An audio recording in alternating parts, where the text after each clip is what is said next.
Praise the lord. దేవుని నామానికి మహిమ కలుగును గాక.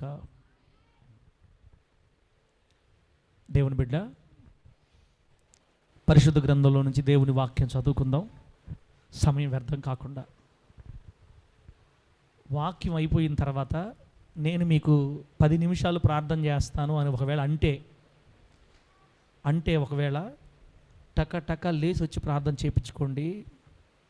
మళ్ళీ వేరే సంఘానికి వెళ్ళాలి కాబట్టి ఇంకో దగ్గరికి చేయించుకోవాలనుకున్న టక లేచి రావాలి. 10 నిమిషాలు ఉంటాను, నేను చేస్తాను. మరలా 60 కిలోమీటర్లు వెళ్ళాలి ఇక్కడి నుంచి. ఇంచుమించుగా 47 అనుకుంటా, 47, 52 వచ్చింది మాకు.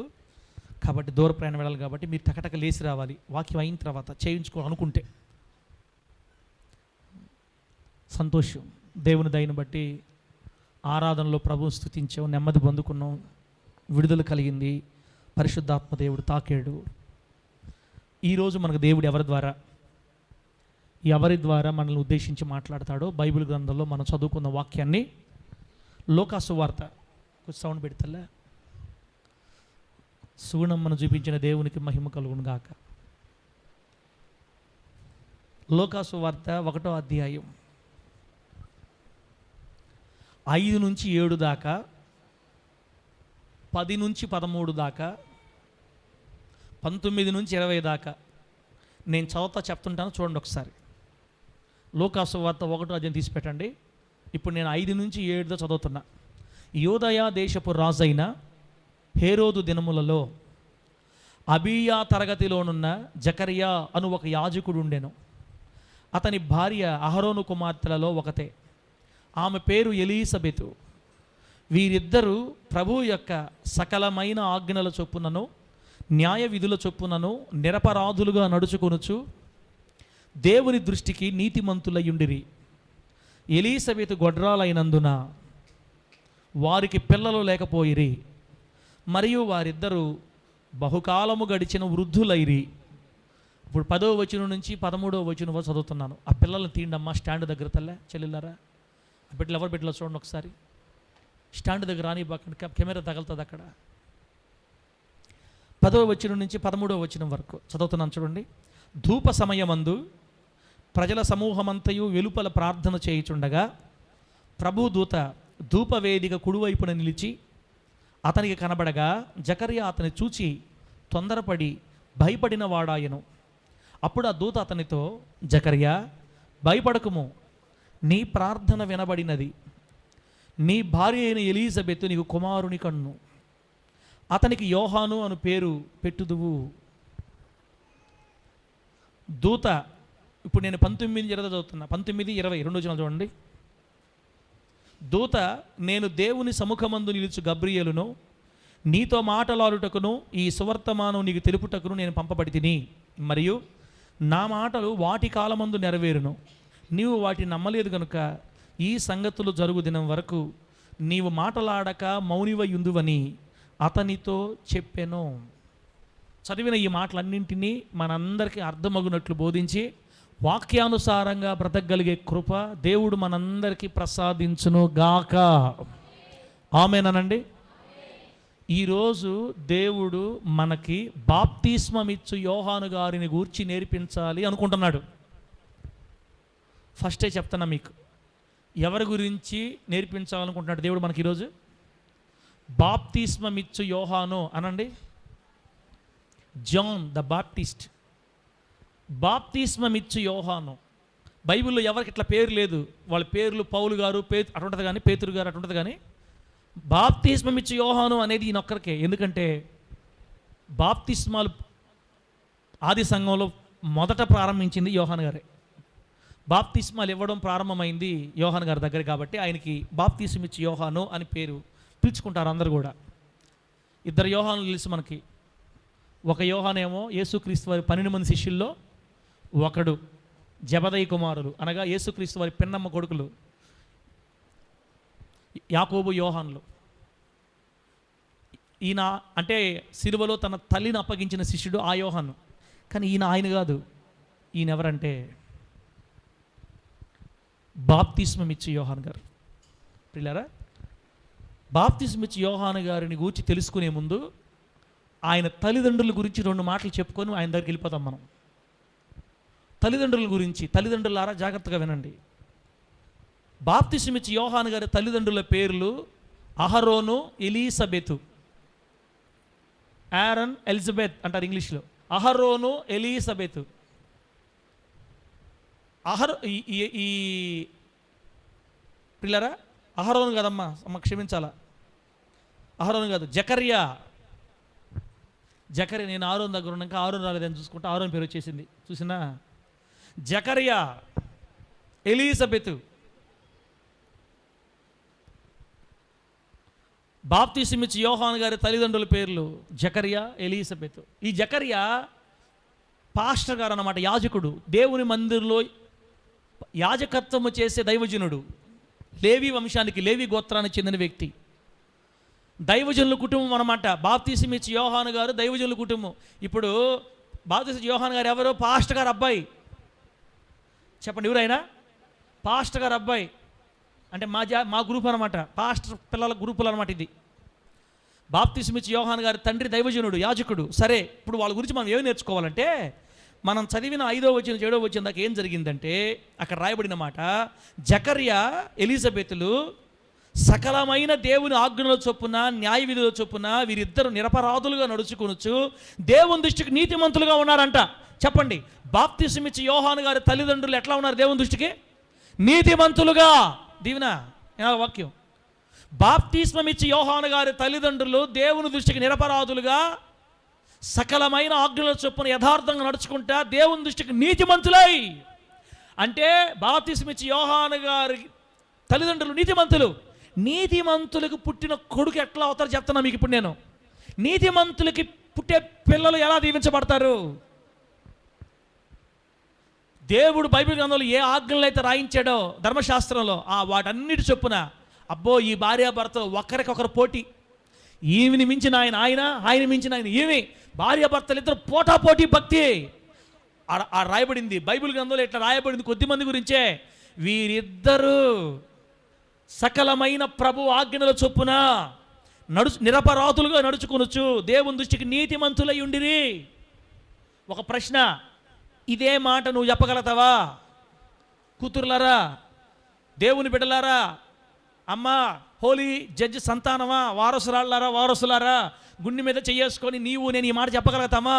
సకలమైన దేవుని ఆజ్ఞల చొప్పున నేను నిరపరాధుగా నడుచుకుంటున్నాను సార్, నేను దేవుని దృష్టిలో నీతిమంతుని సార్, చెప్పగలవా? చెప్పాలి. చెప్పేటట్టుగా ఉండమనే ఈరోజు మనకు దేవుడు నేర్పిస్తున్నాడు. ఏ నేరము, ఏ తప్పు లేదు. దైవజనుల కుటుంబం ముందుగానే దేవుని పరిచయం చేసే కుటుంబం లేవి గోత్రంలో. ఈ ఎలీజబెతు అహరోను కుమార్తెల్లో ఒకతంట. అహరోను ఎవరు చెప్పండి? ఈ అహరోను పెట్టుకొని ఇందాక అహరోన్ అన్న నేను. అహరోను ఎవరు? మోషే గారి అన్న కదా. మోషే గారు అన్న అహరోను ప్రధాన యాజకుడిగా దేవుడు ఏర్పాటు చేసుకున్నాడు సంఘంలో, మందిరంలో. ఆ అహరోను గారి పిల్లల్లో, అహరోను వంశంలో పుట్టింది ఈమె. మంచి భక్తిగల కుటుంబం. ఆ రోజుల్లో యాజక పని చేసేవాళ్ళు బాగా సంపాదించుకుంటారు తమ్ముడు, బాగా ధనవంతులు అన్నమాట.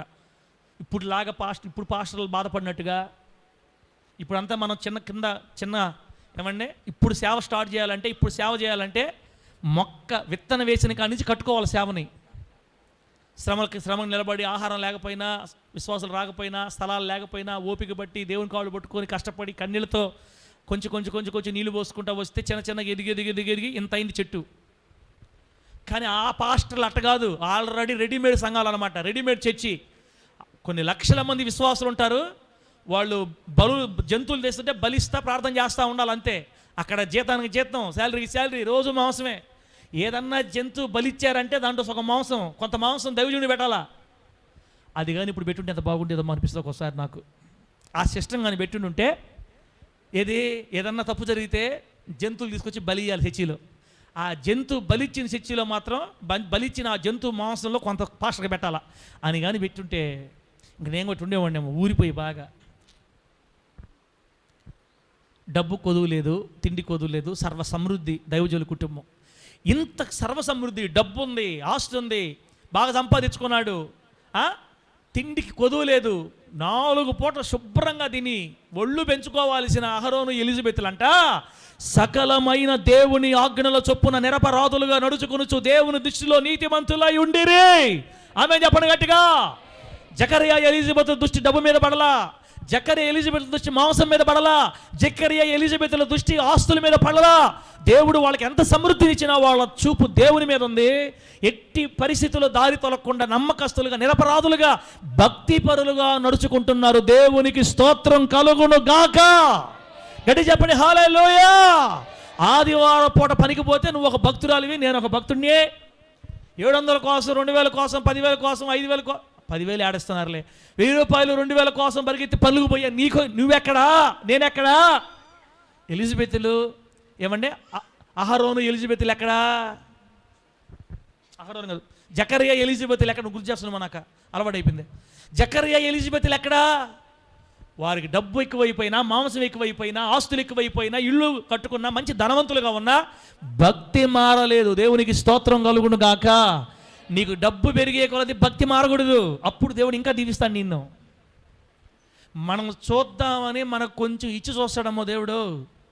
నా బిడ్డ భలే దిగులు పడుతుంది, నా బిడ్డ పేదరాలుగా ఉంది, నా కుమారుడు పేదోడుగా ఉన్నాడు, నా బిడ్డను కొంచెం పైకి లేపదామని దేవుడు ఏం చేస్తాడు తెలుసా? కాస్త మన చేతిలో చెత్త కొట్టేస్తాడు. మిమ్మల్ని మనరాళ్ళరా రేయ్, కాస్త చూద్దాము, చూద్దాం ఎట్ చేస్తారని చెప్పేసి మన పరిస్థితిని కాస్త మెరుగు చేసి మన చేతికి బాగా వస్తుంది అనమాట. అప్పుడు మనం డేలా పడిపోతాం. డబ్బు కనపడిందని చేతుల్లో ఇంక బాగా సమృద్ధి కనపడిందంటే, ఇంక బాగా సంపాదించుకుంటున్నామంటే సంపాదన మీద పడిపోయి దేవుని గూట్లో పెట్టి ఎల్లో లేమ్మా. ప్రభువు సకలమైన ఆజ్ఞల దృష్టికి, ప్రభు సకలమైన లాక్క రూపమ్మ లాక్కో ముద్దు దేవుని మందులు ముద్దు లాక్కో. డేవిడ్ నీ కూతురు పడుకోతలే, లేకపోతే పైకి ధరనిపోతలే, తిరగతా ఉంటే బయటికి తీసుకుపోతా, లేకపోతే బయటికి తీసుకుపోతలే, బయటికి తీసుకుపో, అక్కడ కూర్చోబెట్టి ఆడించుకుపోయి ఎక్కడ ఆపాను బండి. డబ్బు విస్తారంగా ఉన్న జకరియా ఎలిజబెత్ల దృష్టి డబ్బు మీదకి, లోకం మీదకి పడలేదు, దేవుని మీదే ఉంది, భక్తి మీదే ఉంది. నిరపరాధులుగా నీతిమంతులు నడుచుకుంటున్నారు. నీ సంగతి నా సంగతి ఏంటో ఒకసారి ఆలోచించుకో. బాగుంది. తర్వాత ముందుకెళితే వాళ్ళు దేవుని దృష్టి నీతిమంతులుగా ఉన్నారు. 7వ వచనంలో ఎలిజబెత్ గొడ్రాలైనందున వారికి పిల్లలు లేకపోయిరి, మరియు వారిద్దరు బహుకాలము గడిచిన వృద్ధులైరి. ఏమమ్మా, ఇంత నీతి చేస్తుంటే, ఇంత భక్తి చేస్తుంటే వాళ్ళకి పిల్లలు పుట్టలేదు. డేవిడ్ ఇంత భక్తి చేస్తున్నా వాళ్ళకి పిల్లలు పుట్టలేదంట. ఇప్పుడు వాళ్ళ వయసు ఎంతో తెలుసా? వారిద్దరు బహుకాలము గడిచిన వృద్ధులైరి. అంటే పెళ్ళయిన తర్వాత పిల్లలు పుట్టలేదు. వాళ్ళు పాస్టర్ గారే కదా, దేవుని పాదాలు పడుకుని పాస్టర్ ఇద్దరు ఏడుస్తున్నారు. ఏడిచి సీది ముక్కి మొత్తానికి వాళ్ళు ముసలోళ్ళు అయ్యారు, కానీ వాళ్ళకి పిల్లలు మాత్రం పుట్ల. అదే ప్లేసులో నువ్వు నేను కానీ ఉంటే దేవుణ్ణి ఏడిపిస్తామమ్మా. ఓరి దేవుడా, ఓ దేవుడా, కళ్ళున్నాయా నీకు? మనసుందా నీకు దేవుడా? మళ్ళా దేవుడు అంట. దేవుణ్ణి నమ్ముకున్నాం కదా, మాకెందుకు ఇట్టుంది? దేవుణ్ణి నమ్ముకున్నాం కదా, ఇంకా పిల్లలు పుట్టలేదేంది?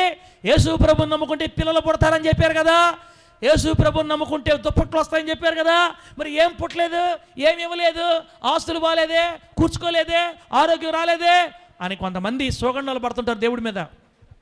అమ్మా, అట్లాంటి మనసు ఇక్కడ ఎవరికైనా ఉంటే దేవుడు మాట్లాడుతున్నాడు. బాప్తిస్మం ఇచ్చి యోహాను గారి తల్లిదండ్రులు ముసలివారు అయ్యారు. తల్లి వాళ్ళు బిడ్డల కోసం ఏడ్చుంటారా తమ్ముడా? చెప్పండి. పిల్లలు లేకపోతే ఆ వేదన, బాధ, అవమానం ఎట్లుంటుందో పడే వాళ్ళకి మాత్రం అర్థం అవుతుంది. ఇప్పుడు మా బిడ్డ ఉంది ఇక్కడ, ఆ బిడ్డని రకరకాల ఎంతమంది మాట్లాడుకోవట్లేదు. కొంతమంది అయితే రే ఇంకో పెళ్లి చేసుకో. ఎవరిని? మా అన్ననే. ఎవరు చెప్పండి? మా జోసఫ్ అన్నకి ఎంతమంది సలహాలు చెప్తుంటారు. రే పెళ్లి చేసుకో, రే పెళ్లి చేసుకోరా, నా మాటినా వారసత్వం ఆగిపోద్ది, ఉంటుందిలే. ఏంది ఆ అమ్మాయి చెప్పేది? నువ్వు ఆ మాట ఏంది? నువ్వు అంటే లేయాలా, రెండో పెళ్లి చేసుకో అని పాపం ఎలిజబెత్ జకరియా గారికి కూడా చెప్పుంటారు నాకు తెలిసి. జకరియా కూడా చెప్పుంటారు, ఈ ఎలిజబెత్ని గొడ్రాలదానా అని మామ అత్తలు అన్నారేమో. ఊరిలో పోతుంటే చిన్నపిల్లలు ఎత్తుకుపో తల్లిదండ్రులు చూస్తే ఎంత ఎంత ఏడ్చుంటుందో, ఎంత వేదన పడి ఉంటుందో, ఎన్ని సంవత్సరాలు కన్నీరు గార్చిందో. అసలుకి ఏమి భక్తి లేని భక్తిహీనరాలు కాదు, భక్తిపరురాలు, నీతిమంతురాలు. ఎన్ని ఉపవాసాలు ఉండిందో, ఎంత చేసిందో. నేను మీకేం చెప్పాలనుకుంటున్నానంటే, నువ్వు ఎంత నీతిగా బ్రతికి, పరిశుద్ధంగా బ్రతికి, ఎంత అమోఘమైన భక్తితో ప్రభువు నువ్వు సంతోషపెట్టినా, దేవుడు నిర్ణయించిన సమయం రాకుండా నువ్వు కింద పడి గిజగిజలాడు కొట్టుకున్నా నీ పనులు జరగవు. దేవునికి స్తోత్రం కలుగును గాక. నిర్ణయ కాలమునే ఈ పనులన్నీ జరగతాయని గుర్తుపెట్టుకోవాలా. నువ్వు అడిగిన టైంలో దేవుడు చేయడు ప్రభుదాసు. దేవుని టైంలోనే మనకు జరుగుతాయి, గుర్తుపెట్టుకోండి. మన సమయాల్లో ఏమీ జరగవు, మనం అనుకున్న టైంలో ఏది జరగదు, నువ్వు కోరుకున్న సమయంలో రాదు, నువ్వు చెప్పిన టైంలో దేవుడు చేయడు. ఆయన సమయం ఒకటి ఉంది. అందుకే చూసాం కదా ఇందాక, ఎన్నో వచ్చిన 20 వచ్చిన అనుకుంటా, 20 వచ్చిన, మరియు నా మాటలు వాటి కాలమందు నెరవేరును. ఈరోజు నీకు బిడ్డ పుడతాడని నేను చెప్తున్నటువంటి ఈ మాట జకర్యా, వాటి కాలమందు, ఆ సమయం మందు నెరవేరుతుంది. నేను చెప్పిన మాటలు నమ్మలేదు కాబట్టి నీకు బిడ్డ పుట్టే వరకు నువ్వు మౌనివై మోగవాడుగా ఉంటావని చెప్పాడు రావదోత్ అక్కడ. నేను ఇంతవరకు ఈ మాటలు ఎందుకు ఇంతసేపు పొడిగి చెప్పానంటే, ప్రార్థన చేస్తున్నావని, భక్తి చేస్తున్నావని, లేకపోతే పాటలు బాగా పాడుతున్నావని, నీతిమంతులుగా ఉన్నావని, ప్రార్థన చేసుకుంటున్నావని నువ్వు అడిగిన వెంటనే చేయడు. కనికరం మీద ఎట్టిపోయింది కనికరమ్మా. నువ్వు అడిగిన వెంటనే చేయడు దేవుడు. ఆయన టైం ఉంది, ఆయన క్యాలెండర్ ప్రకారం, ఆయన టైం ప్రకారమే మన జీవితంలో దేవుడు చేస్తాడు. ఆయన చేసే వరకు ఓపికగా కనిపెట్టుకొని ఉందుముగాక. పిల్లలు పుట్టకపోతే దేవుని దూషించే తల్లిలా చెప్పండి? పిల్లలు పుట్టలేదని దేవుణ్ణి దూషించారా?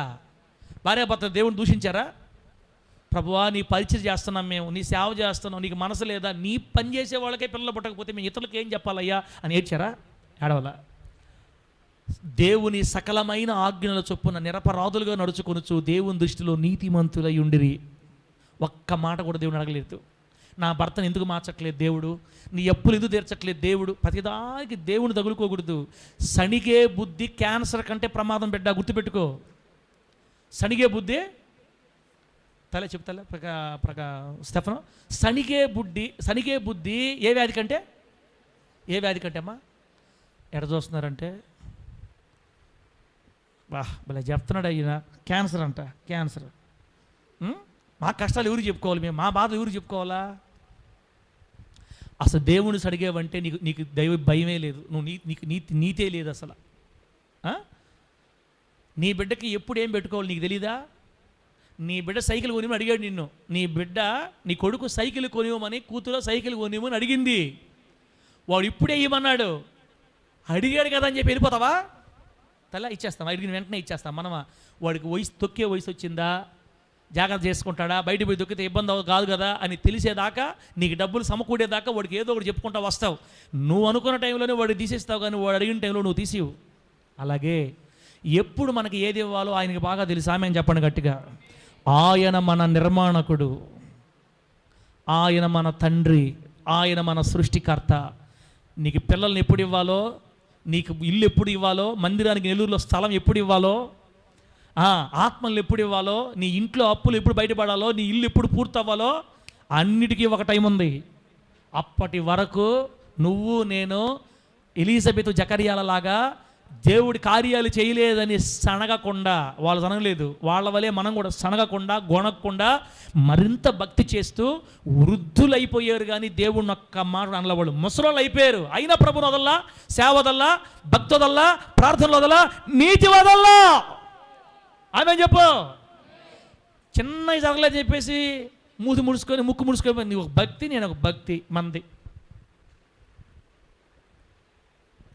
అట్లాంటి బిడ్డలు కదా దేవుడు కోరుకునేది. ఇట్లా ఉండాలి కదా దేవుడు కోరుకునేది. నాకు ఆశ్చర్యం, ఇంత భక్తి పరులకి దేవుడు సంతానం ఎందుకు ఇవ్వలేదంటే, దేవుడే ఒక టైం కోసం ఆపాడు అనమాట. ఇప్పుడు టైం వచ్చింది. మందిరంలో ప్రార్థన చేసుకుంటున్న జకర్యా దగ్గరికి దేవదూత వచ్చాడు. జకర్యా భయపడొద్దు, నేను దేవుని సముఖంలో నిలిచే గాబ్రియేలుని. దేవుడు నీకు చెప్పమన్నాడు, నీకు కుమారుడు పుట్టబోతున్నాడు, వాడికి యోహాను అని పేరు పెడతావు. పుట్టినాటి నుంచి నాజీరు చేసి, కటింగ్ చేయకుండా, ద్రాక్షరసం తాగించకుండా జాగ్రత్తగా పెంచు.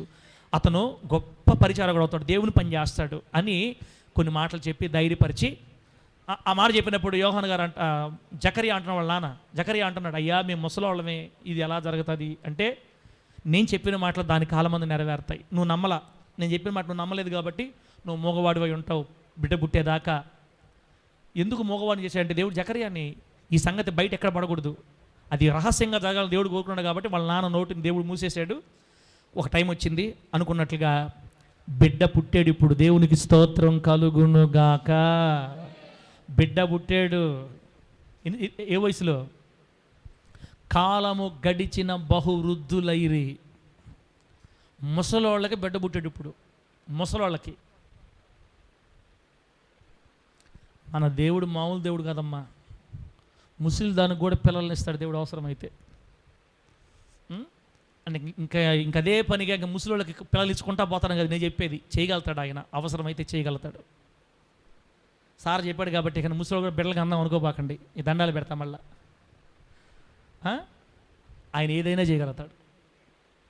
ముసలి వయసులో బిడ్డ పుట్టాడు. ఆ బిడ్డను చూసుకుని ఎంత పొంగిపోతుందో ఆమె. నా అవమానం తీర్చినవాడా, నా నింద తొలగించినవాడా, నీకు స్తోత్రమయ్యా. దేవుడు చెప్పినట్టుగా యోహాను అని పేరు పెట్టారు. ఏమండి, ఆ బిడ్డ పెరిగి పెద్దవాడయ్యాడు. ఇప్పుడు ఆ బిడ్డలో నుంచి మనం కొన్ని విషయాలు నేర్చుకోవాలి. దేవునికి స్తోత్రం కలుగునుగాక. గట్టిగా చెప్పండి హల్లెలూయా. గట్టిగా చెప్పండి హల్లెలూయా. బిడ్డలారా, భార్యాభర్తలు ఇద్దరు జకర్యా ఎలిజబెత్ దంపతులు లేవి గోత్రానికి చెందిన యాజక కుటుంబం చెందిన వాళ్ళు. ఇంత దేవుని దృష్టిలో నమ్మకంగా నీతిమంతులుగా ఉన్నప్పటికీ, నిరపరాధులుగా ఉన్నప్పటికీ పిల్లలు కలగలేదు. సంవత్సరాల తరబడి కన్నీటి ప్రార్థన చేశారు. సంతానం కొరకు ఎదురుచూపులు చూశారు. కానీ వారి ఆశ తీరలేదు. కానీ వాళ్ళు ముసలోళ్ళు అయిపోయారు. అంతటి మహావేదనకరమైన పరిస్థితుల్లో కూడా ఏ రోజు కూడా వారు దేవునిపై సనగలేదు, బాధపడలేదు, నేరం మోపలేదు. కానీ మరింతగా దేవుని కోసం రోషం కలిగి అనేకుల మధ్యలో అవమానాల మధ్యలో ప్రభు కోసం నడుంగొడుకు నిలబడ్డారు. మరణకాలం సమీపిస్తున్నా కూడా, ఇక పుట్టరేమో అని అనిపించేసినా కూడా, ఇంక పుట్టరలే అనిపించినా కూడా దేవుని నామాన్ని, ఆయన సేవను వాళ్ళు వదలలేదు. ఆ వృద్ధాప్యంలో దేవుడు వాళ్ళకి మంచి నమ్మకస్తుడైన, నమ్మదగిన, చక్కని మగబిడ్డని దేవుడు ప్రసాదించాడు. దేవునికి స్తోత్రం కలుగును గాక.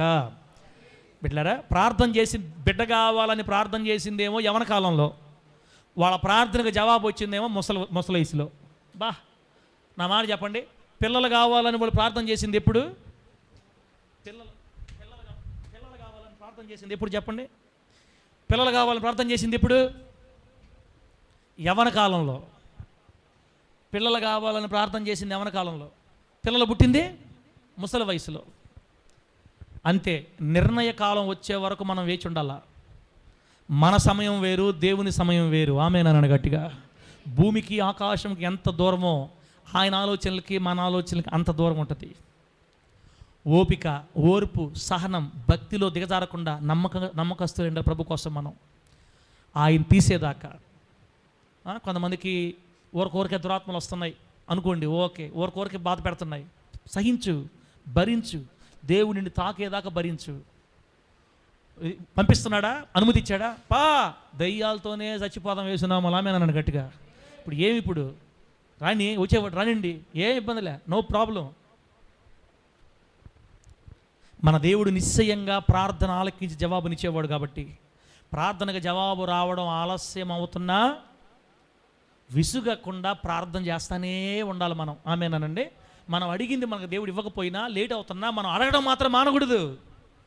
జవాబు రావటం ఆలస్యం అవ్వచ్చేమో కానీ జవాబు రావడం మాత్రం కన్ఫర్మ్. అదిగో నిర్ణయ కాలమున ఇవి జరుగుతుంది, తప్పక నెరవేరునది. దేవుని నామానికి మహిమ కలుగును గాక. ఆ సమయం వచ్చినప్పుడు దేవుని జవాబుని మన కళతో మనం ఖచ్చితంగా చూస్తాం. నా రెండు చేతులు జోడి చదువుతామడా. అది ఆలస్యంగా వచ్చినా అది తప్పక, నువ్వు దానికోసం కనిపెట్టుకోనుండు. అది తప్పక వస్తుంది, జాగు చేయక వస్తుంది. నువ్వు మాత్రం ఓపికగా కనిపెట్టుకోనుండు. అది ఎంత చక్కని మాట బిడ్డ మనకు చదివించాడు. ఇప్పుడు ప్రభు నామానికి మహిమ కలుగును గాక. నా మాటలు అర్థమైనయా? మిమ్మల్ని బలపరిచేదానికి అసలు మనం ఇంకా పాయింట్లకు పోలా. ఇప్పుడు వెళ్దాం.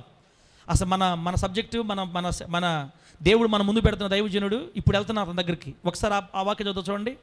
నిర్ణయ కాలం వచ్చి దేవుని జవాబు పొందేదాకా మనం వేచి ఉండాలి నమ్మకంగా. ఇప్పుడు బాప్తిస్మం ఇచ్చే యోహాను గారి దగ్గరికి వెళ్ళి ఆయనలో నుంచి దేవుడు మనకి ఏమి నేర్పిస్తాడో నేర్చుకుందాం త్వరగా. మత్తయి సువార్త 3వ అధ్యాయం.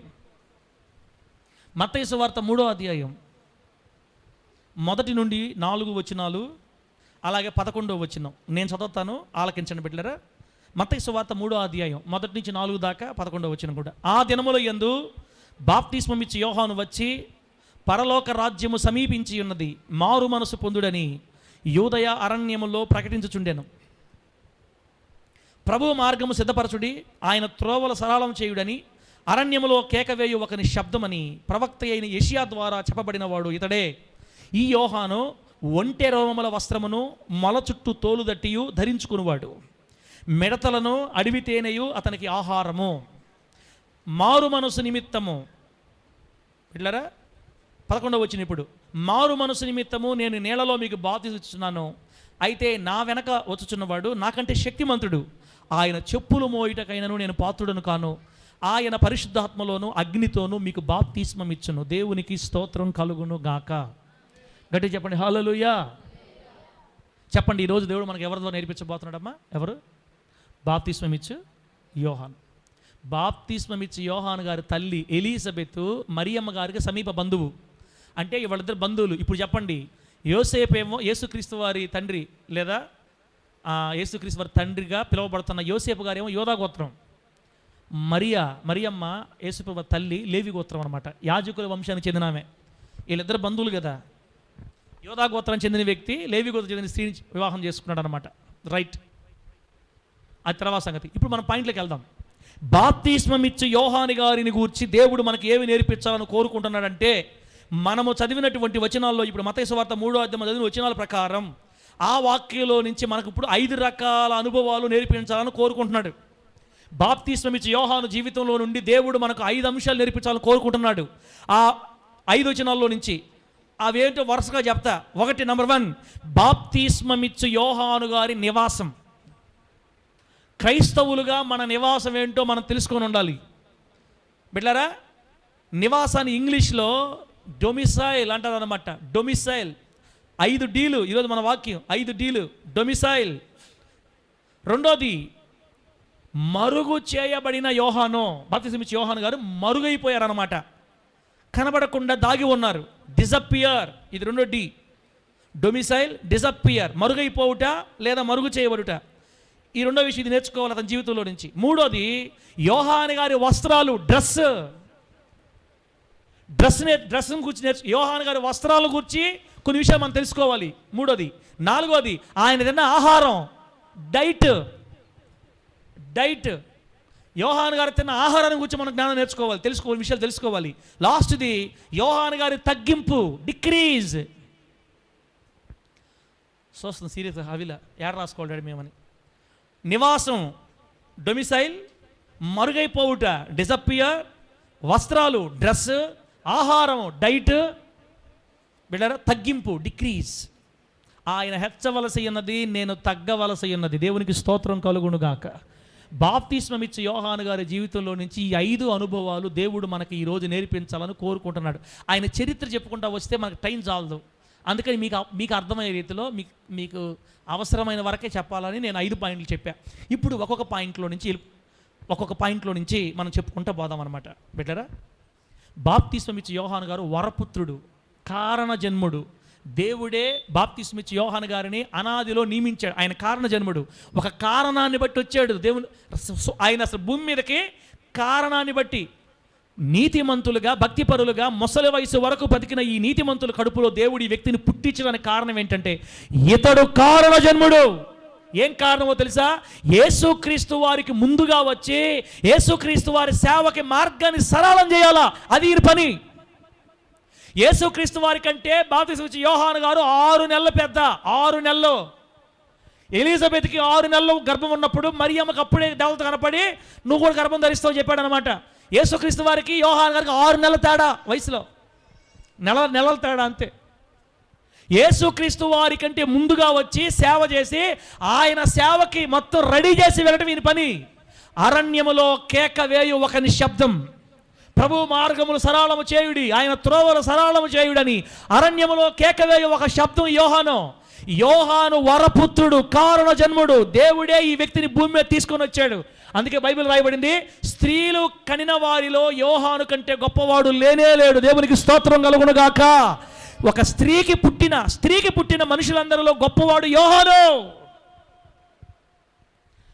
కారణ జన్ముడండి, ప్రార్థనాపరుడు, నీతిమంతుడు, భక్తిపరుడు, రోషము గల ప్రవక్త, ఎవ్వని లెక్క చేయని ప్రవక్త. అతని గురించి ఒక్కొక్కటి మనం నేర్చుకుంటూ వెళ్దాం బిడ్డలారా, ఒక్కొక్కటి నేర్చుకుంటూ వెళదాం బిడ్డలారా. ఈ 5 రకాల అనుభవాలు దేవుని సన్నిధిలో నేర్చుకొని దేవుని సంతోషపెడుతూ దేవుని మహిమ కొరకు సాగిపోవాలని ప్రభు మనకి ఈరోజు నేర్పించాలని కోరుకుంటున్నాడు. బాప్తిస్మం ఇచ్చే యోహాను గారి జీవితంలో నుంచి ఒక్కొక్కటి మనకు అవసరమైనంత వరకు తెలుసుకుందాం. అవి చెప్పా. ఫస్ట్లో 1 యోహాను గారి నివాసం. యోహాను గారు ఎక్కడ నివాసం ఉన్నాడో మనం కూడా అక్కడే నివాసం ఉంటే మనం దీవించబడతాం. ఆమేనండి.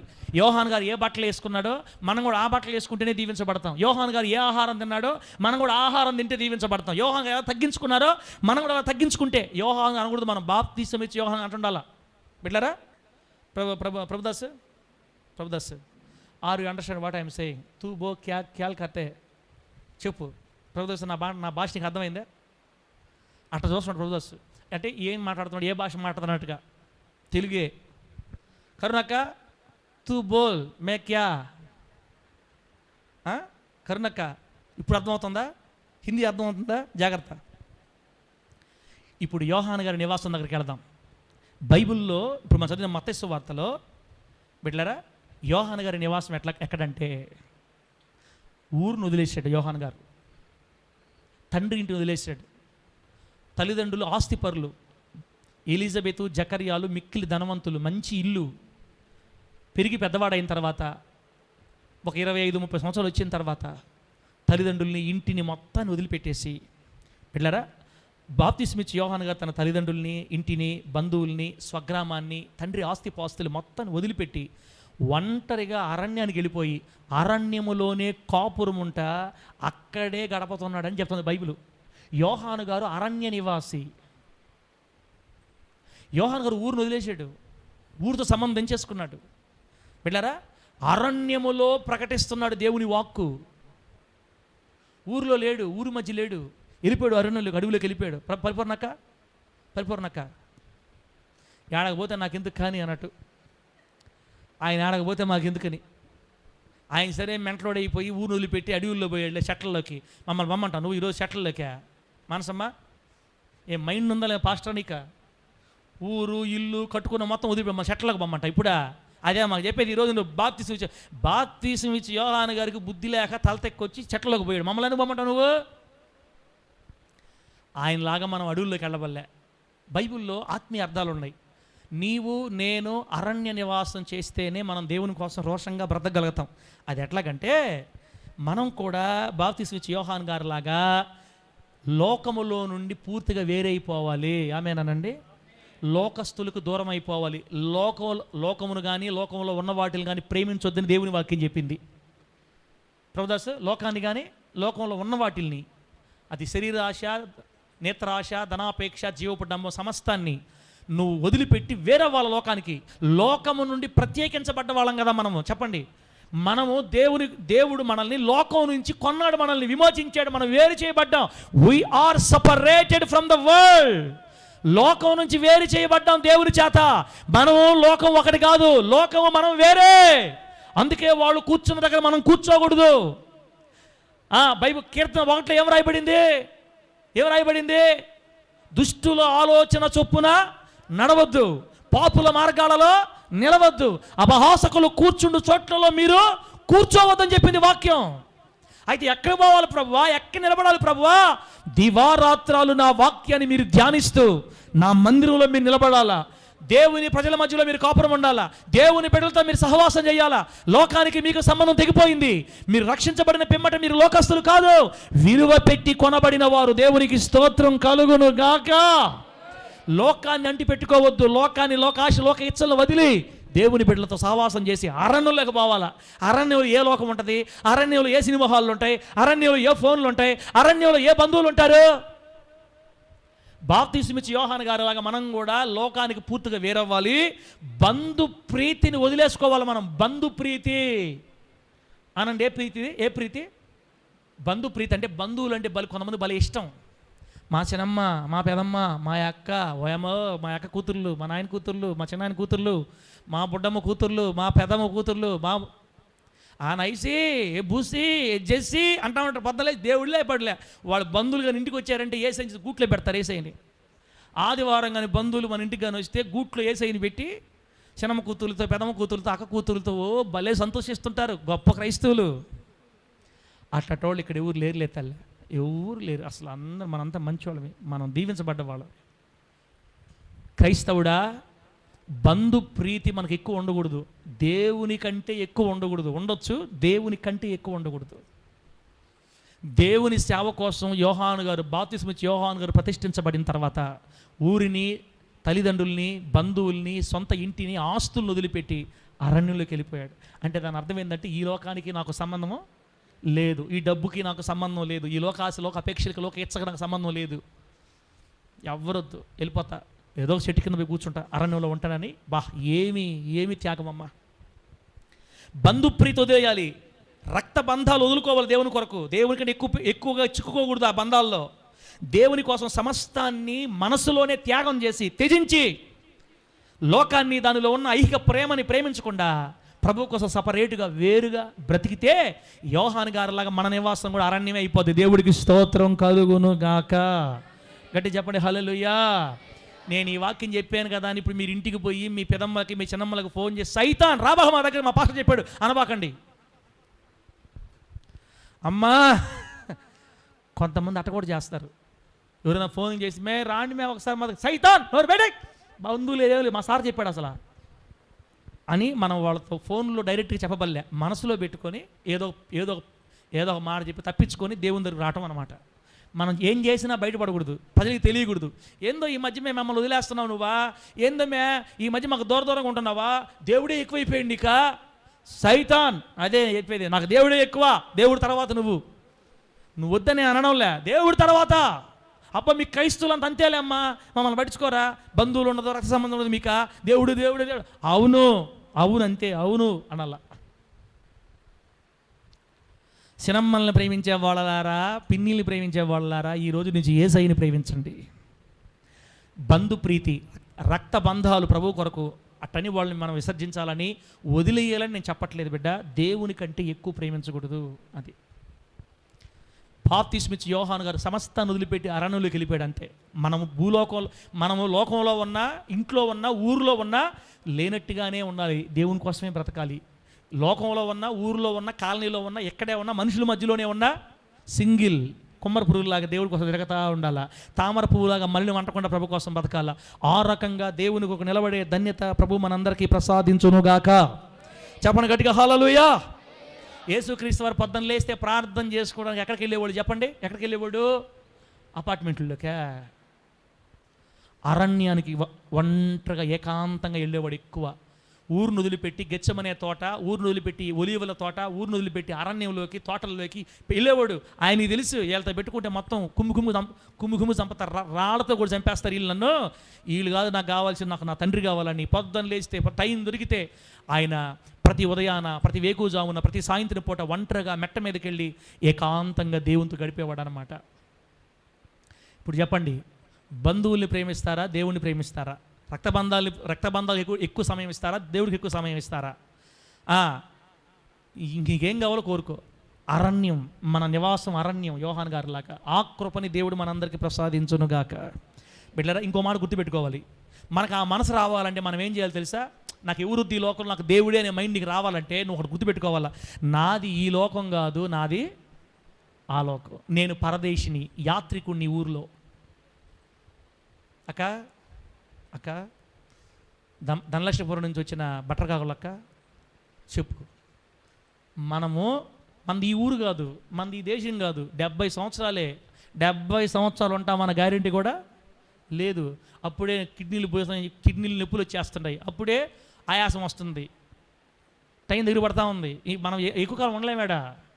మా పరిపూర్ణ నాకు చెప్తుంది, గమ్మును సార్ నువ్వా, అప్పుడే అంత మాట అనబాక, చిన్న కూతురు పెళ్లి చేయాలా, కొడుకు పెళ్లి చేయాలా, వాళ్ళ పిల్లల్ని ఎత్తుకోవాలా, అప్పుడు కదా, ఇప్పుడేం కాదులేదు సార్. నాకు ఆశే పాపం, నిజమే, పిల్లలకు పెళ్లి చేసుకోవాలి, నిజమే, ఓకే, దేవుడు ఆరోగ్యం ఇస్తాడు, మనకు ఖచ్చితంగా నిలబెడతాడు. ఒకవేళ పిలిస్తే ఎవడైనా పోవాల్సిందే. పిల్లకాయలు పెళ్లి, సైతాన్ దేవా ఏమనుకుంటున్నావు, నా పిల్లకాయలు పెళ్లి చేసి రాకుండా అని అంటామన్నా? పిలిస్తే అని అంటావా? నరులారా తిరిగి రండని ప్రభు పిలిస్తే సౌండ్ చేయకుండా వెళ్ళిపోవాలి నుంచి అంతే. నీ శరీరంలో నుంచి ఆత్మ నీకు చెప్పకుండా వెళ్ళిపోద్ది దేవుడు పిలిస్తే. కాబట్టి ఈ లోకంలో మనకి ఏది శాశ్వతం కాదు. అబ్రాము మనకి ఈ లోకంలో ఏది శాశ్వతం కాదు. పరదేశులమి, యాత్రికులమి, పునాదులు కలిగిన ఆ పట్టణం మీద మనసు పెట్టుకొని ఏదో తినటానికంతా, కట్టుకోవడానికంతా, ఉండటానికంతా చాలు మన మనసంతా దేవుని మీద నిలబెట్టి అరణ్యపు జీవితానికి అలవాటు పడిపోదుముగాక. లోకానికి వేరైపోయి, బంధుప్రీతి వేరైపోయి, రక్త సంబంధికి వేరైపోయి అంటే వాళ్ళని ఎక్కువగా కాకుండా కాస్త తక్కువగా సమయం అంతా దేవునికి ఇచ్చి ప్రభువు కొరకే మన జీవితం, ఈ లోకం నాకు అవసరం లేదన్నట్టుగా బాప్తిస్మిచ్చి యోహాను గారు లాగా అరణ్యానికి అలవాటు పడి ఈ మొత్తం వదిలిపెట్టి ప్రభువుకు దగ్గరగా, ప్రార్థనలో దగ్గరగా అరణ్యంలోకి వెళ్ళిపోయినట్టు నీవు నేను ఈ రోజు నుంచి అడవుల్లోకి వెళ్ళిపోదాం యేసునామంలో. నా మాటలు నచ్చితే హల్లెలూయా అని చెప్పండి. నచ్చలేదులే, ఎవరు నచ్చుతాయి ఈ మాటలకు? నచ్చుతాయా? నువ్వు బోరా పాస్టరా, నువ్వంటే మీ అమ్మ నలుగుని వచ్చావు, మేమేటవుతాం? నేను ఆయన ఊరుకు మేము వస్తామా? అమ్మో, మా ఈ పూరి అంకన పాలెం ఒదిగి నేను బతకలేను, మా ముత్తుకూరు వదిలి నేను బతకలేను. ప్రభు మిమ్మల్ని దీవించును గాక. వెళ్ళరా, మనం ఈ భూలోకంలో బతికేటప్పుడు తిండి, బట్ట, నివాసం ప్రభు ఇస్తాడు మనకి. వాటితోనే తృప్తి పొందాలి. ఆస్తుల కొరకు, అంతస్తుల కొరకు లోకస్తులు పరిగెత్తినట్టుగా అపేక్ష, ధనాపేక్ష ఉండకూడదు మనకు. బిడ్డలారా, ధనాపేక్ష ఉండకూడదు. దేవుడు ఇచ్చిన దాంతో తృప్తి పొంది, నీకేం బట్ట లేకుండా చేయడు, తిండి లేకుండా చేయడు, ఇల్లు లేకుండా చేయడు, ఇస్తాడు నీకు దేవుడు. ఇచ్చిన దాంతో తృప్తి పొంది యేసు మీద మనసు నిలిపి ప్రభు కొరకే మనం సాగిపోదుము గాక. బిడ్డలారా, అది మొదటిది. అరణ్యం అయిపోయిందా? ఇప్పుడు మొదటి నివాసం అయిపోయింది. డొమిసైల్ అయిపోయిందన్నమాట. డొమిసైల్ అనే పదానికి బిడ్డలారా తెలుగు అర్థం బల బాగుంటుంది. శాశ్వతంగా నివాసం ఉన్న ప్రదేశం డొమిసైల్ అంటే. నివాసం అంటే ఇప్పుడు మొదట యోహాను గారి నివాసం తెలుసుకోవాలనుకున్నాం, బాప్తిస్మిచ్చి యోహాను గారి నివాసం తెలుసుకోవాలనుకున్నాం కదా. శాశ్వతంగా చచ్చిపోయేదాకా ఆయన అరణ్యంలో ఉండిపోయాడు, కానీ మళ్ళీ ఇంటికి రాలి. అది ఏందో ఆ తీర్మానం అమ్మ, ఆ ప్రతిష్ఠత ఏందో తల్లా, ఆ యోహాను గారికి, ఆ బాప్తిస్మిచ్చి యోహాను గారికి ఆ ప్రతిష్ఠత ఏందో, ఇల్లు మొహం చూడాలి, ఇక వెళ్ళిపోయాడు అరణ్యంలోకి, అంతే. చచ్చిపోయేదా కాడే. జాగ్రత్త, లోకంలో మనకు స్థలం లేదు, లోకం మంద కాదు, మంద పరలోకం. పరదేశం యాత్రికులుగా వచ్చాం. ఈ మాట గుర్తుపెట్టుకోకుండా, ఈ మాట మర్చిపోకుండా ప్రభువు కొరకు జాగ్రత్త కలిగి బ్రతికే ధన్యత మనందరికీ దేవుడు ప్రసాదించును గాక. గట్టి చెప్పండి హల్లెలూయా. బిళ్ళరా, నివాసం అయిపోయింది. ఇప్పుడు రెండు వస్త్రాల దగ్గర పోదాం, బట్టల దగ్గర పోదాం. ఇప్పుడు బట్టల దగ్గర పోదాం. వీలైతే రెండే చెప్తాను మీకు, ప్రార్థన చేసేస్తాను. బిళ్ళరా, మళ్ళీ వీలైతే మళ్ళీ ఇంకోసారి చూసుకుందాం, వచ్చే వారం చూసుకుందాం. ఇప్పుడు వస్త్రాలు, బాప్తిస్మిచ్చి యోహాను గారి నివాసం అర్థమైపోయింది అరణ్యం అని, మనం కూడా అరణ్యంలోకి పోవాలా. రెండోది, ఆయన ధరించే బట్టల దగ్గరికి వెళ్దాం. ఇప్పుడు ఆయన ధరించే బట్టల గురించి బైబిల్ ఏం రాసింది తమ్ముడా? ఈ బాప్తిస్మిచ్చి యోహాను గారి బట్టలు ఏంటంటే ఒంటె, తమ్ముడు ఎన్నో వచ్చింది తమ్ముడు అది? మత్తయి సువార్త 4 చదువుతాముడా. ఈ యోహాను ఒంటె రోమముల వస్త్రమును మొల చుట్టూ తోలు దట్టియు ధరించుకొనువాడు. చాలు తమ్ముడా.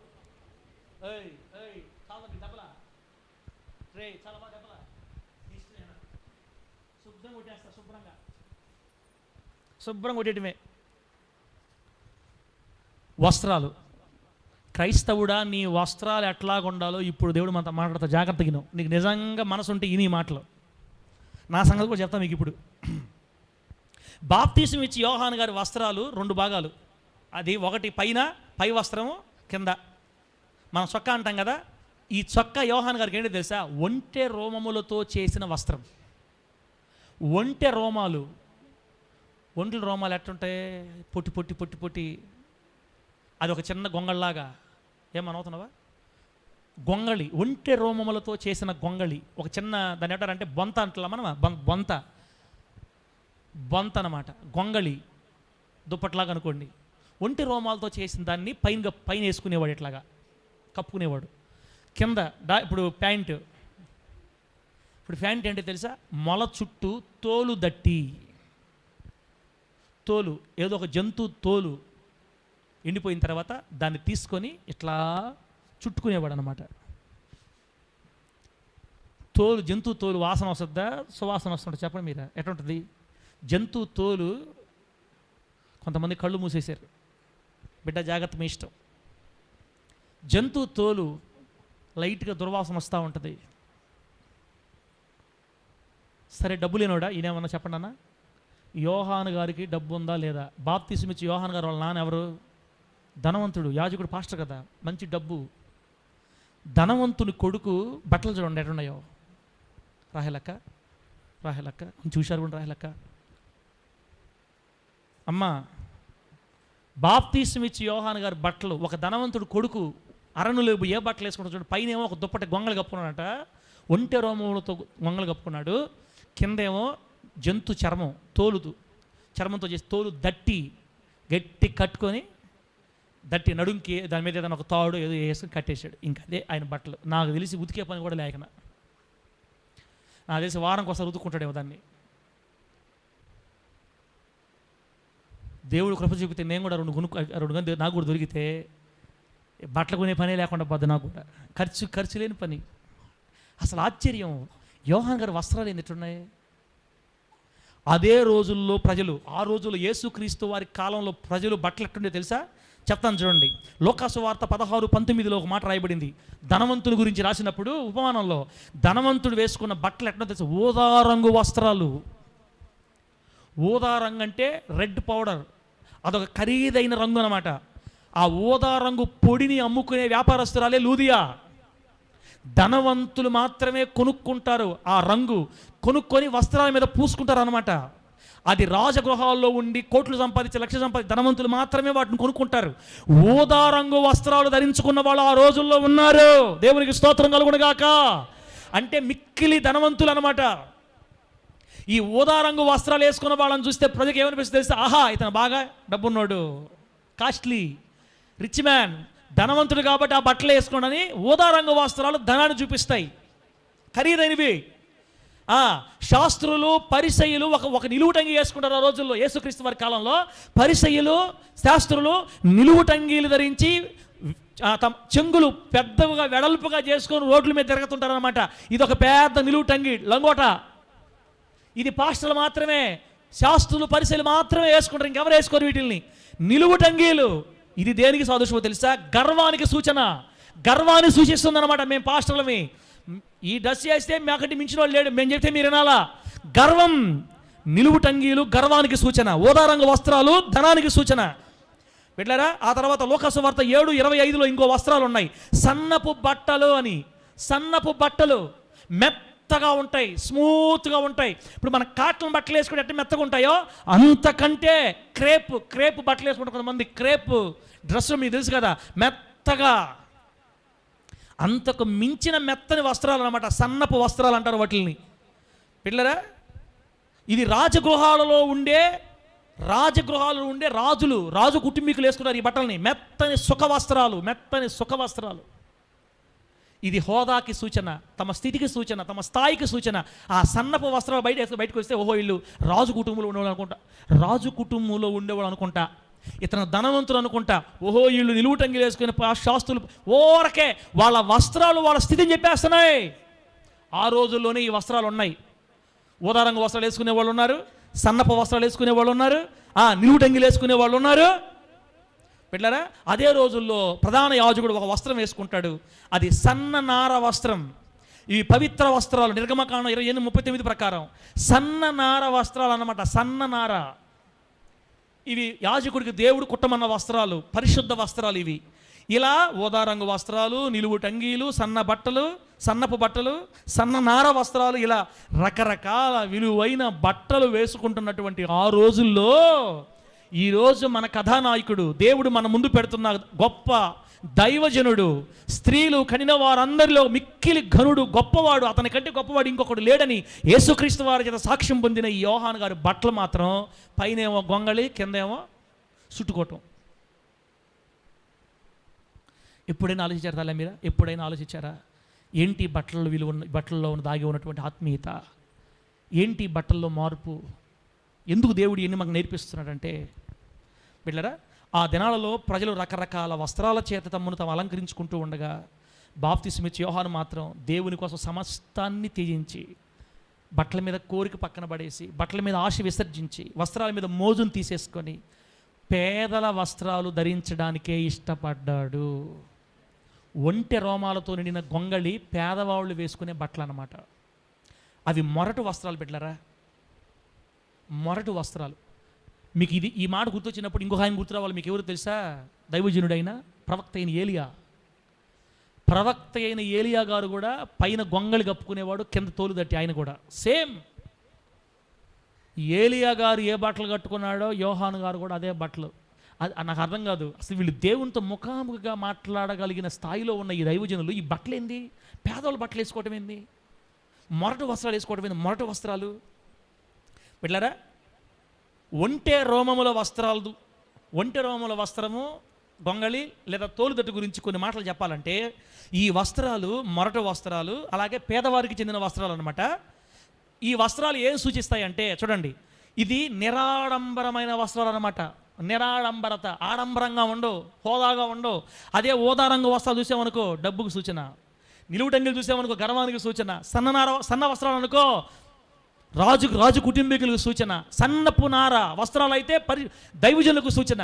మరి ఈ ఒంటి రోమల వస్త్రాలు పేదవాళ్ళకు సూచన. ఆడంబరం లేదు, నిరాడంబరమైన వస్త్రాలు ఇవి. తగ్గింపును చూపించే వస్త్రాలు. దేవునికి స్తోత్రం కలుగునుగాక.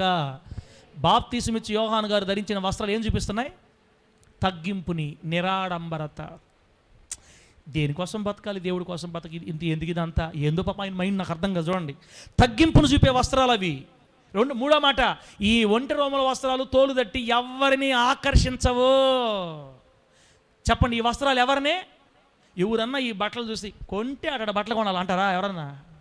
అన్నా తోలు చుట్టూ మొల చుట్టూ ఇంకా చెప్పకూడదు. ఆ తోలు తట్టి కనీసం మోకాల కింద కన్నా వస్తుందో లేకపోతే పైన ఏముంటుందో. అవకాశం ఉంటే నేను కూడా తెచ్చుకుంటే బాగుంటుంది. ఊరికి బట్టలు కొనే పనే లేకుండా వారానికి ఒకసారి ఉతుక్కోవటం, ఉతికే బాధ కూడా పాస్ట్ అమ్మకి. ఇప్పుడు తెల్ల బట్ట ఉతకలేకపోతాం. తెల్ల చెల్ల ఒరే నాయన నువ్వు అది ఇసుకోపోరా తండ్రి అంటుంది నన్ను. ఇప్పుడు ఎక్కడన్నా పోయి సహోదరు ఇచ్చుకుపోయి నేను ఎతకలేకపోతున్నాను, నరాలని దెబ్బతింటుంటాయి. ఇట్లా రోజుల్లో కానీ దొరికే పని అయితే నేను కూడా తెచ్చేసుకుంటాను. మొత్తం పైన ఒక దుబ్బలు కప్పుకోవటం, కింద చుట్టుకుంటే డబ్బులు ఖర్చు తక్కువ, ఉతికేది తక్కువ. కానీ ఈ రోజుల్లో దొరకవు. వీటిని ఎవరు కోరుకుంటారండి అసలు? పైన గొంగళి, కింద ప్రజలని ఎంత మాత్రం కూడా ఆకర్షించవి. ఇవి ఆకర్షణ లేని వస్త్రాలు. బిడ్డ ఇప్పుడు చూడండి, మనం వేసుకునే బట్టలు ఇతరుల్ని ఆకర్షించే బట్టలు వేసుకోకూడదు మనం. ఆమేనండి, గట్టిగా చెప్పండి హల్లెలూయా. మన వస్త్రాలు ఇతరుల్ని ఆకర్షించకూడదు. మన బట్టలు చూసి ఇట్లాంటి బట్టలు కొనుక్కోవాలబ్బా, ఏముందబ్బా చీర, ఏముందబ్బా జాకెటా, అబ్బా ఏముందబ్బా డ్రెస్సా అని ఇతరుల మనస్సును మన వైపు ఆకర్షించుకునే బట్టలు దేవుణ్ణి సంతోష పెట్టాలనుకునే క్రైస్తవులు వేసుకోరు.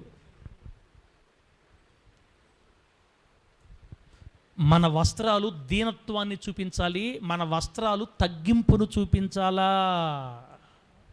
మన వస్త్రాలు ఏం చూపించాలా? డేవిడ్, దీనత్వాన్ని చూపించాలి. మన వస్త్రాలు తగ్గింపును చూపించాలి. మన వస్త్రాలే మనుషులతో మాట్లాడతాయి అక్క, తెలుసా మీకు? మన వస్త్రాలే మనుషులతో మాట్లాడతాయి. నువ్వు ఎట్లాంటి వాడివో, నీ పరిస్థితి ఏంటో చెప్పేస్తుంది మనుషులకి నీ బట్టలు. లోకం ఏమంటుంది తెలుసా? ఎంత విలువైన బట్టలు వేసుకుంటే మనకు అంత విలువ అని చెప్పద్దు లోకం. మన బట్టలు బాగుండాలి, మన డ్రెస్ హెయిర్ స్టైల్ బాగుండాలి, మనం డిగ్నిటీగా ఉండాలి, అప్పుడు మనకు లోకం విలువేస్తుందని లోకస్తులు చెప్తారు. మన లోకానికి మనకు సంబంధమా? చెప్పు, లోకానికి మన సంబంధం ఉందా? లేదు. కాబట్టి 2000, 3000 రూపాయలు, 5000 రూపాయలు, 10,000 రూపాయలు చీరలు కొనుక్కోకుండా 500, 700 చీర చాలు మనకి. హల్లెలూయా. మంచి పాస్టర్ నాయన నువ్వా, వాళ్ళ చెప్తుండవా? మంచి పాస్టర్ నా తండ్రి అంటే మేము 500 చీరలు కొనుక్కొని మా జీవితం అట్టే అయిపోవాలనుకుంటున్నాను. నువ్వా 1000 రూపాయలు ఒక సాలా? వాళ్ళని చూడు 5,000, వీళ్ళని చూడు 7,000, వాళ్ళని చూడు 20,000. అసలు పాస్టర్లు చూసుకోపోయి మీ పాస్టర్ మనం చూసుకెట్టున్నారు. అందరూ పోతున్నారని అందరూ పోయేదారులు మనం బాగూడదు. మన రూటు సపరేటు. ఆమె గట్టిగా, మన ద్వారం వేరేది, మనది ఇరుకు ద్వారం. కొందరు వెళతారు విశాల ద్వారంలో, మనకొద్దు ఒకరితోటి. దేవుణ్ణి సంతోష పెట్టాలనుకున్న క్రైస్తవ భక్తి చేయాలనుకుంటే నయమక్క మన వస్త్రాలు తగ్గింపును చూపించాలి. దీవెన మన వస్త్రాలు తగ్గింపును చూపించాలా, మన వస్త్రాలు దీనత్వాన్ని చూపించాలా. నిన్ను చూడగానే గుర్తుపట్టాలి, అబ్బా బిడ్డ చాలా తగ్గింపుగా ఉంది. మన వస్త్రాలు ప్రజలతో మాట్లాడతాయి, మన వస్త్రాలే సువార్త చేస్తాయి. కాబట్టి బట్టల విషయంలో యోహాను గారిని ఫాలో అయిపోదాం. మనం బాప్తిస్మం ఇచ్చి యోహాను గారిని ఫాలో అయిపోదాం. దేవునికి మహిమ కలుగును గాక. గట్టి చెప్పు హల్లెలూయా. లక్షల రూపాయలు విలువ చేసే బట్టలు కనుక మనం వేసుకుంటే, కట్టుకుంటే గర్వాన్ని పెంచుతాయి. మనకి విలువైన వస్త్రాలు దేవుడు ఎందుకు కట్టుకోదని చెప్పాడంటే, మిగుల విలువైన వస్త్రాలు మనం కట్టుకోవడం ద్వారా గర్వం పెరుగుతుంది మనకి. రెండోది హోదా, మన హోదాను చూపించుకోవచ్చు బట్టల ద్వారా, మన స్థాయిని చూపిస్తాయి మన బట్టలు. మిగుల విలువైన వస్త్రాలు ప్రజల మనస్సులు మన వైపు తిప్పేస్తాయి. దేవుని మహిమను దొంగిలిస్తాయి విలువైన వస్త్రాలు. దేవునికి రావాల్సిన ఘనతని మనకు వచ్చేటట్టు చేస్తాయి మన వస్త్రాలు. అక్క చాలా పాస్టర్ గారు షర్ట్ భలే ఉందండి, ఎక్కడ తీసుకున్నారు దీన్ని? ఈ మధ్య ఒక ఆయన సొక్కబోటు అంటాడు. ఆ మాట ఈ వాక్యం తెలియదు నాకు. అప్పుడు ఈ వాక్యం ఇప్పుడు తెలిసింది, అప్పుడు తెలీదు. అన్న ఇది రామ్రాజ్ కాటన్ అన్న, ఇది అది ఒక 1500 ఉంటుంది అంత కలిపి. భలే ఉంది పాస్టర్ గారు. ఇప్పుడు నాకు అనిపిస్తుంది ఈ వాక్యం చూసిన తర్వాత, ఎవడురా ఇది ఏంది సొక్క ఇది అన్నట్టు ఉండాలా మనం వేసుకున్న సొక్క. ఎవరు కూడా మన సొక్క దగ్గరికి వచ్చి భలే ఉంది అబ్బా అని చూడకూడదు. మన వస్త్రాలు దేవునికి మహిమ తేవాలి, మనకు మహిమ తేకూడదు. మన బట్టలు ప్రజల్ని మన వైపు తిప్పకూడదు, దేవుని వైపు తిప్పాలి మన బట్టలు. స్త్రీలారా మీ వస్త్రాలు దేవునికి మహిమను తేవాలి. పురుషులారా మీ వస్త్రాలు దేవుని మహిమను దొంగిలించకూడదు. బిడ్డలారా ఇప్పుడు కాస్ట్లీ బట్టలు ఉన్నాయి. ఒక పాస్టర్ గారు చెప్పారు, అమెరికా దేశంలో 26 లక్షల సూట్ ఉందంట. సూటు పైన కోటు కింద ప్యాంట్ కలిపి ఎంత అంటనా? ఎంత? 26 లక్షలు. 26 లక్షలు. కళ్ళద్దాలు ఎంత తెలుసా? కళ్ళద్దాలే 4 లక్షలు కళ్ళద్దాలు ఉన్నాయి. కళ్ళద్దాలు 4 లక్షలు కళ్ళద్దాలు. వాచి 2 కోట్లు వాచి ఉంది. 2 కోట్లు వాచి, అన్ని బ్రాండే. Belt 40,000 50,000 belt 50,000. పైన కింద సొక్కా ప్యాంట్ కలిపి 26 లక్షలు. వాటిని వేసుకునే వాళ్ళు కూడా ఉన్నారు. వాళ్ళు ఎందుకు వేసుకుంటారంటే వాళ్ళ విలువను చూపించుకోవడానికి, వాళ్ళ హోదా చూపించుకోవడానికి, ప్రజల్ని తమ వైపు తిప్పుకోవడానికి. ఏం కాస్ట్లీగా ఉన్నాయా, అబ్బా సూపర్, మా హీరో సూపర్, మా హీరోయిన్ సూపర్ అని వాళ్ళు అనిపించుకుంటారు. మనం హీరోలు కాదు కదా, మనం జీరోలమే. మహిమ ఎవరు రావాలి మన ద్వారా? మన ద్వారా మహిమ ఎవరికి రావాలి? అందుకే దేవుడు చెప్పాడు, తగుమాత్రపు వస్త్రాలు వేసుకోండి. మీరు తగుమాత్రపు వస్త్రాలు కట్టుకోండి. మీ వస్త్రాలు దేవునికి మహిమకరంగా ఉండాలి. తగుమాత్రం చాలు మనకి. చుట్టుపక్కల అందరూ అప్పులు తీసుకొని చెప్పేసి 3,000 5,000 తీసుకోబడలే బట్టలు. మనం 2,000 3,000 బట్టలు మనకు, 5,000 బట్టలు మనకు బడలే. 700 1,000 రూపాయలు 1200 లోపల చాలు మనకి. అప్పులు చేసుకుంటామంటే నాకు సంబంధం లే. ఈ విలువైన మిగులు ఖరీదైన వస్త్రాలు గర్వాన్ని పెంచుతాయి, హోదాని స్థాయిని చూపిస్తాయి, దేవుని మహిమను దొంగిలిస్తాయి. కాబట్టి బిడ్డలారా మన బట్టలు కూడా దేవుని కొరకు మహిమకరంగా మారేటట్లు జాగ్రత్త పడాలి. ఇప్పుడు నన్ను చూసారు, మీరు తెల్ల బట్టలు వేసుకుని నన్ను చూశారు. ఇప్పుడు నన్ను చూసి ఏమనిపిస్తుంది? సార్ లాగా వేసుకోవాలి నాయన, ఎంత బాగుందో సొక్క ప్యాంటు. దగ్గరికి వచ్చి చూసారంటే మొత్తం మరకలే, ఏసు రక్తమే జయం. ఇక పాస్టర్ మూతకటం ఏడాడ మట్టి అసలు ఎక్కడ తెస్తుందో ఆ మట్టి లేనిపోని మట్టి తగిలిస్తుంది నాకు. అట్లనే మట్టిలో ముంచేసుకోమని నేను కూడా చెప్పట్లేదులే. ఉన్న వాటిని కాస్త నీట్గా పెట్టుకోవాలి, ఖరీదైన బట్టలు. అందుకే దేవుని మందిరాల్లో తెల్లని వస్త్రాలతో ఎందుకు రమ్మని చెప్తారంటే, తెల్ల చీర కట్టుకున్న ఒక స్త్రీని చూసినప్పుడు ఏ పురుషుడు కూడా మోహపు చూపుతో చూడలేడు. ఏం సార్ మళ్ళీ నువ్వు తెల్ల బట్టల గురించి చెప్తున్నావు? నువ్వే కలర్ బట్టలు వేసుకొని మమ్మల్ని అందరూ కలర్ బట్టలు వేసుకోమని చెప్పి నువ్వు మళ్ళీ ఇప్పుడు తెల్ల బట్టలు అట్లనే వింది, నీ ఇష్టం అదంతా వత్తతా పేక అనకూడదు. బిడ్డలారా ఈ మందిరంలోనే కదా నీ తెల్ల బట్టల గురించి చెప్పిందే, వేసుకోవాలనే. ఇప్పుడు మళ్ళీ ఈ మందిరంలో చెప్తే క్లియర్ అయిపోద్ది అంతా. ఒక మాట చెప్తాను నేనండి, చెప్పేసి ప్రార్థన చేస్తాను. ఇప్పుడు వచ్చే వారం మిగతా విషయాలు చూసుకుందాం. బిడ్డలారా చిన్నప్పటి నుంచి అంటే నాకు ఊహ వచ్చిన దగ్గర నుంచి మంచి బట్టలు వేసుకున్నట్టు నాకు గుర్తులేదన్నమాట. పేదరికం ఒకటి, కొంచెం తినగలిగే స్థితి వచ్చేసరికి డాడీ పాస్టర్ అయిపోయాడు, తెల్ల బట్టలు అలవాటు అయిపోయినాయి. చిన్న వయసు నుంచి 7-8 సంవత్సరాల వయసు నుంచి నేను చెప్పాను కదా, చిన్నప్పుడు ఒకే డ్రాయరు ఒకే సొక్క, అది కూడా చిన్నిపిన డ్రాయరు. కాస్త సేవలోకి వచ్చి తినగలిగే స్థితి వచ్చేసరికి తెల్ల బట్టలు, ఇక కలర్ బట్టలు, మంచి బట్టలు, విలువైన బట్టలు చిన్నప్పటి నుంచి వేసుకున్నట్టు నాకు గుర్తులేదు. అందుకని చిన్న వయసు నుంచి కాలేజీకి వచ్చినప్పుడు కూడా నాకు ఆశ అన్నమాట, మంచి బట్టలు కట్టుకోవాలి, విలువైన బట్టలు కట్టుకోవాలి, కాస్త అందరి పిల్లల్లాగా నేను కూడా జీన్స్ ప్యాంట్లు, ఇటుండేది ఆశ అంతా. మా డాడీ మహా స్తోత్రం హల్లెలూయా. బాప్తీసం ఇచ్చి యోహాను గారికి తమ్ముడు మా డాడీ. దేవుని సొమ్ము వ్యర్థం చేయకూడదు, ఉన్నదంతా సర్దుకో అనే టైప్ అనమాట. అందువల్ల బిడ్డలారా ఆశ తీరలేదు, మంచి బట్టలు కట్టుకోవాలన్న ఆశ తీరలేదు అనమాట. ఇంటర్ అయిపోయింది, పెళ్ళి కూడా అయిపోయింది, తెల్ల బట్టల్లోనే వచ్చేసాం. ఆ తర్వాత కొంతకాలానికి సేవకు వచ్చేసాం. సేవలోకి వచ్చిన తర్వాత తెల్లబట్టలు అలవాటు అయిపోయినాయి కాబట్టి తెల్లబట్టలతోనే ముత్తుకు సేవ జరిగిపోయింది. బిడ్డలారా మనం మండల ఆఫీస్ కాళ్ళకి వచ్చి మందిరం కట్టుకున్న తర్వాత, దేవుడు సమృద్ధిని ఇచ్చిన తర్వాత, కొనుక్కోగలిగే స్తోమత వచ్చిన తర్వాత పాత కోరికలు లేచాయి పైకి. పాత కోరికలు లేచాయి. దేవుడు నాకు ఇప్పుడు డబ్బులు ఇస్తున్నాడు, అయినా కానీ తెల్ల బట్టలు వేసుకోమని బైబిల్లో ఏడంది? ఇది బైబిల్లో లేదు కదా. పలానోళ్ళు ఇట్లా మనం ఇట్టే ఉండాలి, తెల్ల బట్టలు వేసుకోవాలి, అప్పుడే మహిమ. ఇదేదో చెప్తున్నారు. వాళ్ళంతా లోకం అనుభవించి ఇప్పుడు తెల్ల బట్టలు వేసుకోమని నేను ఎట్టేసుకుంటానా?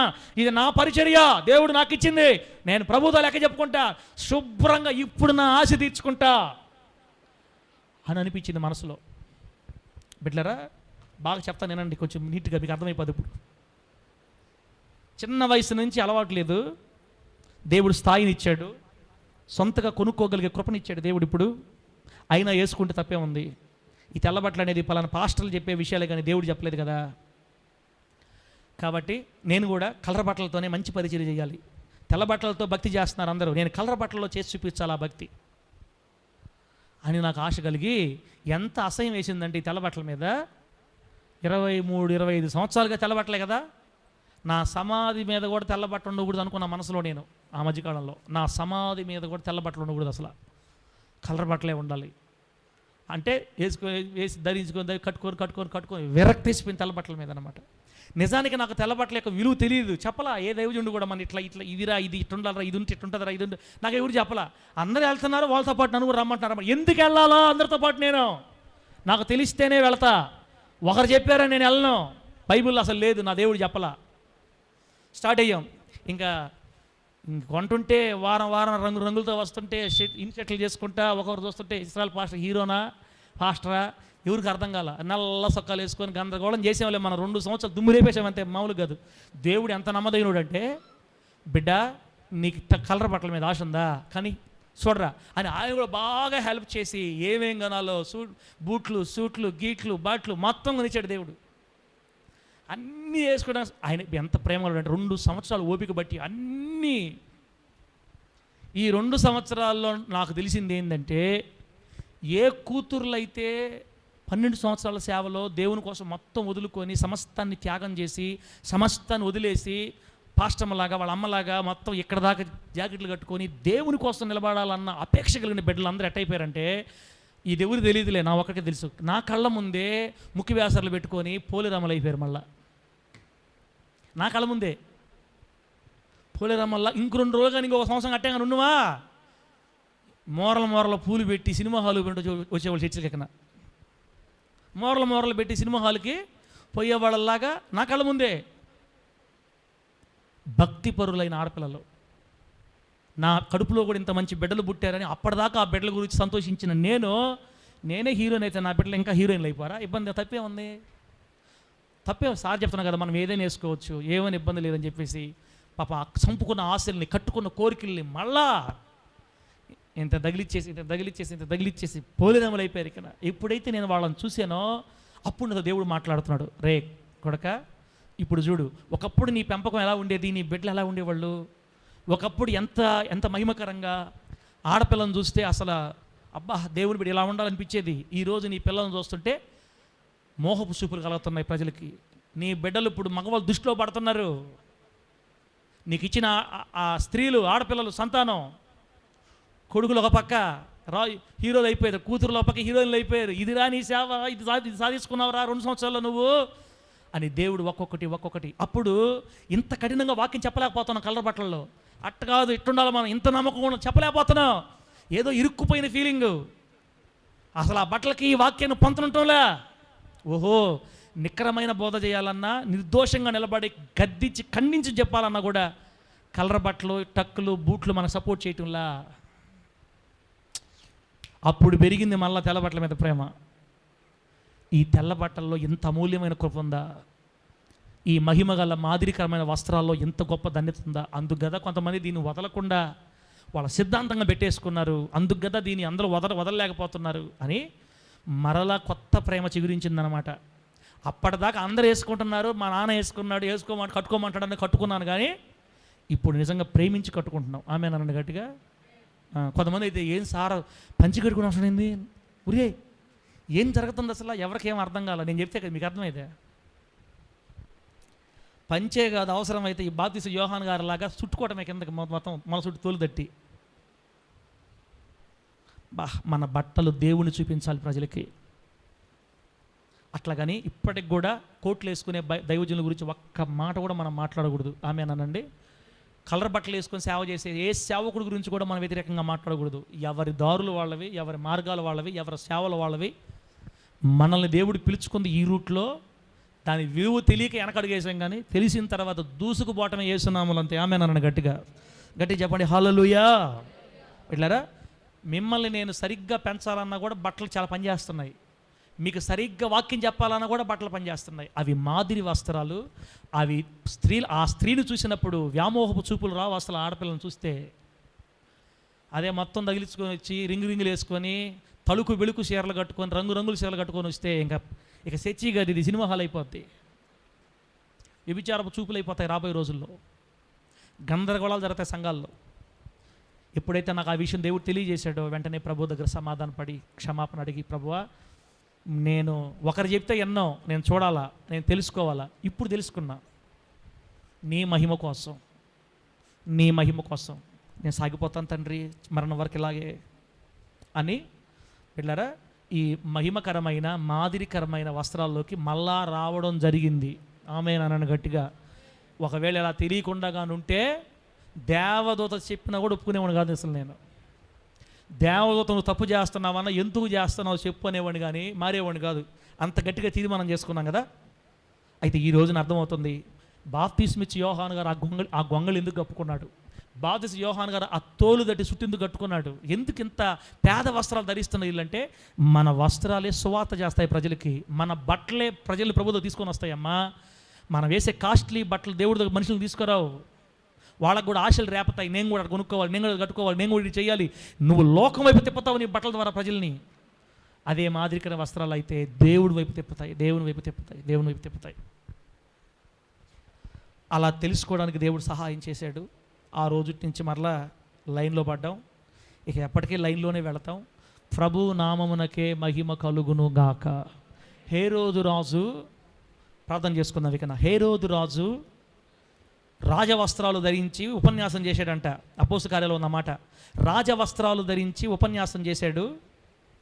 బిడ్డలారా సింహాసనం మీద కూర్చొని రాజవస్త్రాలు ధరించి ఉపన్యాసం చేస్తే అక్కడ ఉన్న వాళ్ళందరూ ఏమన్నారు తెలుసా? రాజా, నిన్ను మీ బట్టల్ని మీ మాటలను చూస్తుంటే మీరు సాక్షాత్తు దేవుడేనయ్యా అన్నారు. చెప్పండి ఏమన్నారు? సాక్షాత్తు దేవుణ్ణి చూసినట్టుగానే. మీ స్వరం దైవ స్వరమే కానీ మనిషి స్వరం కాదు. దేవుళ్ళలాగా ఉన్నారు మీరు మీ బట్టలకి మీ మాటలకి.